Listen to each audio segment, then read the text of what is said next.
வீழ்வது நாமாக இருப்பினும் வாழ்வது தமிழாக இருக்கட்டும். உடல் மண்ணுக்கு, உயிர் தமிழுக்கு. ஓடி வந்த இந்தி பெண்ணே கேள்,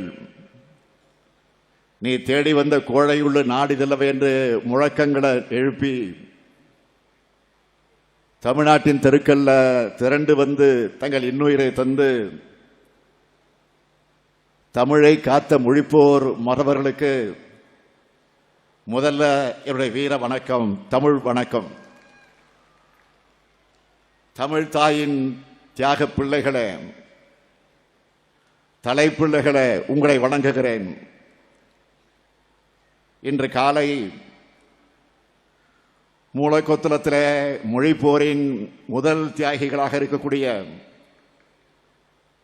நடராஜன், தாளமுத்து ஆகியோருடைய புதுப்பிக்கப்பட்ட நினைவிடத்தை திறந்து வச்சு என்னுடைய வணக்கத்தை செலுத்திட்டு தான் இந்த கூட்டத்துக்கு வந்திருக்கிறேன். எழும்பூர்ல இருக்கக்கூடிய தலைவர் கலைஞர் அவர்களால் உருவாக்கப்பட்ட தாளமுத்து நடராஜன் மாளிகையில் அவங்களுடைய திருவுருவச் சிலைகளையும் நம்முடைய அரசு விரைவில் நிறுவ இருக்கு. விடுதலை சிறுத்தை கட்சியினுடைய தலைவர் மதிப்பிற்குரிய திருமாவளவன் அவர்கள் எடுத்து வைத்த கோரிக்கை அந்த கோரிக்கை. ஆக அந்த கோரிக்கை நிறைவேற்றக்கூடிய வகையில் விரைவில் அங்கு இருவருடைய சிலையும் நிறுவ இருக்கிறது என்பதை நான் இங்கு மகிழ்ச்சியோடு தெரிவித்துக் கொள்ள விரும்புகிறேன். கட்டாய இந்தியை எதிர்த்து மறியல் நடத்தி ஊர்வலம் போனதற்காக சிறை தண்டனை பெற்றவர் டாக்டர் தர்மம்பால் அவர்கள். இந்திய எதிர்ப்பு போர்ல பெண்கள் பங்கேற்போடு அதனுடைய அடையாளம்தான் அவர். அவருடைய நினைவிடத்திலேயும் என்னுடைய வணக்கத்தை செலுத்தின. காலையில் திராவிட இயக்க தீரர்களே, மொழிப்போர் வீரர்களே, உங்கள் தியாகம்தான் இன்றைக்கும் எங்களை இயக்கிக்கிட்டு இருக்கு. பல்வேறு காலகட்டங்களில் இந்தி திணிப்பை எதிர்த்து நாம நடத்தின வரலாறு தான் மொழிப்போர். இன்னைக்கும் வாய்ப்பு கிடைக்கும் போதெல்லாம் இந்தியை திணிக்கலாமா, சமஸ்கிருதத்தை திணிக்கலாமா என்றுதான் ஒன்றிய ஆட்சியாளர்கள் முயற்சி பண்ணிக்கிட்டு இருக்காங்க. அன்னை தமிழை அழிக்க அந்நிய இந்தி நுழைக்கப்படுகிறது. 1938ஆம் ஆண்டு தொடங்கின நேரத்தில் இந்தி திணிப்பை கடுமையாக எதிர்த்து தந்தை பெரியார் சிறை சென்றார். நடராஜனும் தாளமுத்துவும் சிறைக்களத்தில் உயிர் தியாகம் செஞ்சாங்க.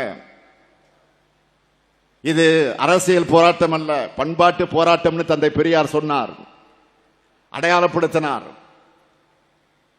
அது மட்டுமல்ல, எச்சரிக்கையாக ஒன்றை சொன்னார்.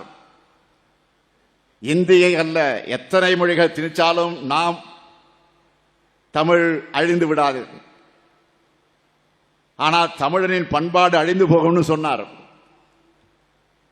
அதை முறியடிக்கத்தான் 1948ஆம் ஆண்டு மொழி போராட்டத்தை பேரறிஞர் அண்ணா அவர்கள் தலைமை வகிச்சு நடத்தி காட்டினார். பேரறிஞர் அண்ணா அவர்கள் உறுதியாக சொன்னார், தெளிவாக சொன்னார், மொழி ஆதிக்கம் நிர்வாக ஆதிக்கத்துக்கு இடமேற்படுத்தும், அது பொருளாதார ஆதிக்கத்துக்கு வழிகோலும், பிறகோ தமிழர்கள் அரசியல் அடிமையாக துன்பப்படுவார்கள் சொன்னார். அடுத்த 3வது இந்திய திணிப்பு, அந்த இந்திய திணிப்பு எதிர்ப்பு போராட்டமானது 1963ஆம் ஆண்டு இந்திய எதிர்ப்பு போராட்ட குழு தலைவராக நம்முடைய முத்தமிழறிஞர் தலைவர் கலைஞர் அவர்களை தலைமை கழகம் அறிவித்தது. தமிழ்நாடு முழுக்க மறியல் போராட்டம், சட்டப்பிரிவு நகல் எரிக்கக்கூடிய போராட்டம்னு இந்திய எதிர்ப்பு போரை நடத்தினார் தலைவர் கலைஞர் அவர்கள். இப்படி தமிழ்நாடு முழுக்க 1963, 64, 65 ஆகிய 3 ஆண்டு காலம் நடந்த மொழி போராட்டத்தின் மைய புள்ளியாக திராவிட முன்னேற்ற கழகம் இருந்துச்சு. அதனாலதான் 1965 இந்திய எதிர்ப்பு போராட்டத்தை தூண்டுவதற்காக இந்திய பாதுகாப்பு சட்டத்தின் கீழ் கைது செய்யப்பட்டு தலைவர் கலைஞர் அவர்களை பாளையங்கோட்டைகளை தனிமைச் சிறைகளை கொண்டு போய் அடைத்து வைத்தார்கள். இந்த 3வது மொழி போர்க்களத்தில் ஏராளமான கழக தொண்டர்களும் மொழி உணர்வாளர்களும் தங்களுடைய உயிரை கொடுத்து போராடினாங்க.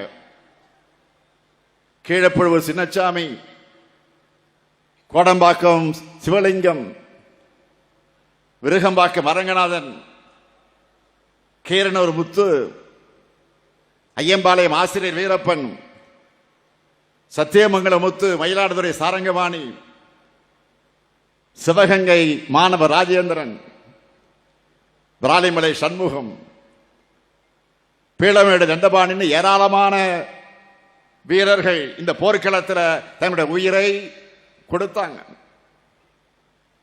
இந்த தியாகிகள் தான் தமிழ்த்தாயினுடைய தலைப்பிள்ளைகள், தியாகத்துடைய திருவுருவங்கள்.